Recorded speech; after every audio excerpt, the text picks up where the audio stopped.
You are listening to 600 Second Saga. Today's feature is Siren of the Void by M.L. Moos. The door to Sam and Joe's bar slid away as the gruff captain approached and stumped through. A quiet ding informed him that he'd passed the age scan. Ed grunted. That stupid ding just reminded him how old he'd gotten. And thinking about his age reminded him of how much he'd lost since leaving Earth. The people he'd lost. Well, one person. One woman. He thunked into his usual seat at the end of the bar and rapped a knuckle against the grungy stainless steel. A holographic screen flickered on and he punched in his order, swiping his wrist over the scanner to pay. Most customers just told the smart bar what they wanted, but he never opened his bushy mouth if he didn't have to. A minute later, a slot opened in the counter and his usual beer popped out. I swears over my Meemaw's grave she came floating right up to the port window. I could hear her sweet singing all the way through the walls. Ed's ears twitched. Without drawing undue attention, he creaked his head around to peek at the unknown speaker. The young greenhorn waved his arms around in the small booth, nearly toppling his buddy's drinks. They both grabbed the bottles and rolled their eyes at each other. At first I thought I was dreaming, so I smacked myself to see if I'd wake up, but I didn't, so she must have been real. She looked like a ghost woman, only the most beautifulest woman I ever did see. His buddies turned to each other, then burst out laughing. Ed turned back to his beer with a twist to his lips. They didn't know what they were laughing at. For that matter, neither did the greenhorn. Most beautiful woman indeed. If the kid had seen her on the other side of the barrier, he'd have dropped dead of shock. Ed nearly did the first time he'd seen one of them in their incredible natural form. Her name was Savensa, and she was the reason he'd stayed out in space longer than any other miner. Not long after getting fired at the bar back on Earth, he'd heard of an asteroid mining company seeking entry-level workers. After all the jobs he'd lost, space had started to look like his last chance to do something fun. The novelty had worn off almost as soon as he'd gotten out here. Then, she'd found him. He'd been out on an unauthorized spacewalk, watching the stars, trying to manufacture some semblance of adventure. She appeared out of nowhere and he nearly shit himself. She was glowing and hazy, and a lot of her wasn't even visible. Most of her was sort of bluish, but he could see the traces of other bright colors too. Like the greenhorn had said, she looked like a beautiful ghost. When their eyes met, his blood flowed south and his brain pretty much shut down. She cocked her head in curiosity and he got lightheaded, like that one time he drunk an entire bottle of rum in one night. Then she disappeared. He blinked and looked around stupidly, as if there was a corner somewhere she could have ducked behind. He nearly emptied his oxygen tank, waiting for her to appear again, but she never did. After that, Ed made sure to get as many spacewalks as he could. Weeks went by, but the need to see her again never faded. If anything, it grew stronger and stronger the longer he waited. She appeared a few more times after that, but it was always too brief. All his free time he spent fantasizing about her, hearing her voice, touching her skin, tasting her lips. She was driving him mad. He'd snuck out while the rest of the crew slept when she appeared the final time.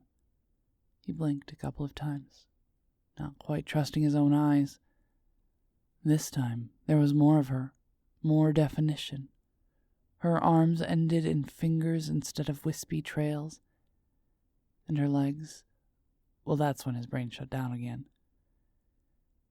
Her head cocked and a ridiculous grin spread across his face. Then she spoke. It was like a jolt to his spine, so beautiful it struck him like lightning. He couldn't understand any of it, but that didn't stop him from reaching for her. His whole body ached to touch her, to hold her. Her eyes widened as he neared. The tempting mouth started babbling a mile a minute, and her hands fluttered around anxiously. All he could think was how adorable she looked, but he held back, not wanting to spook her. He waited as her rambling tapered off.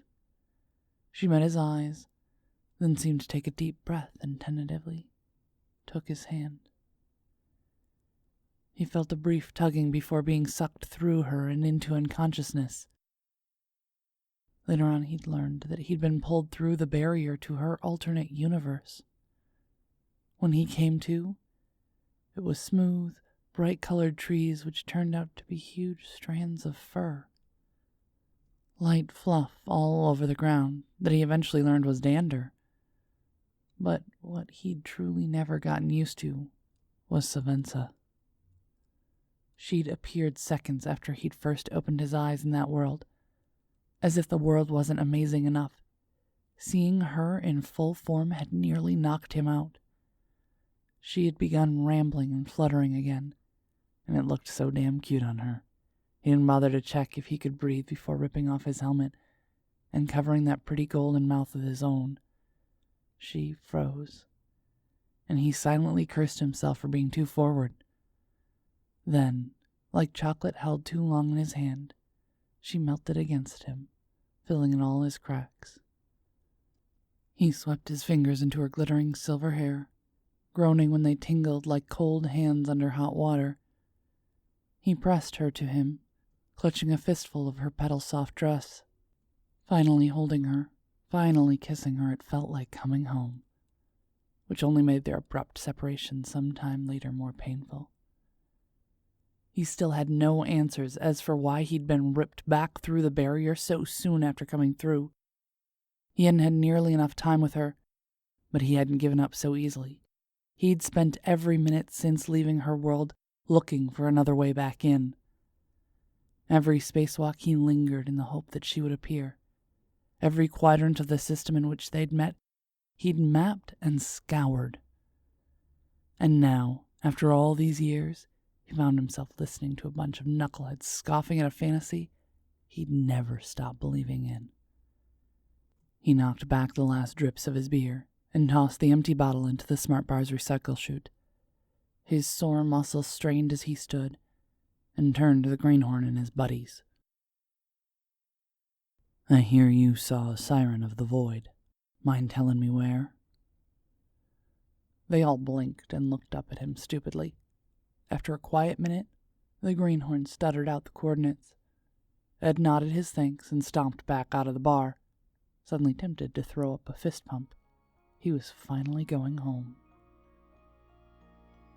This was Siren of the Void by M.L. Moos. M.L. Moos writes YA fantasy and is currently working on a magical trilogy featuring 3 young heroines and an undersea treasure hunt adventure. To learn more, visit her Facebook page at M.L. Moos. She lives in Washington with her husband, 2 boys, and 1 country cat with a cougar alter ego.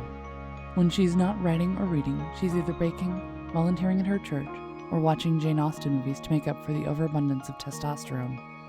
On the rare occasions she makes it out into public, though, she's always sure to be glamorous in her mom hair and yoga pants. You can find her on Facebook or Twitter at mlmoos, or her blog, mlmoos.wordpress.com. Check our show notes for links. Music is provided by Mads.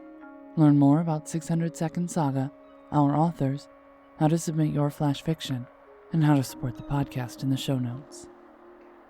This has been Mariah Avix and 600 Second Saga.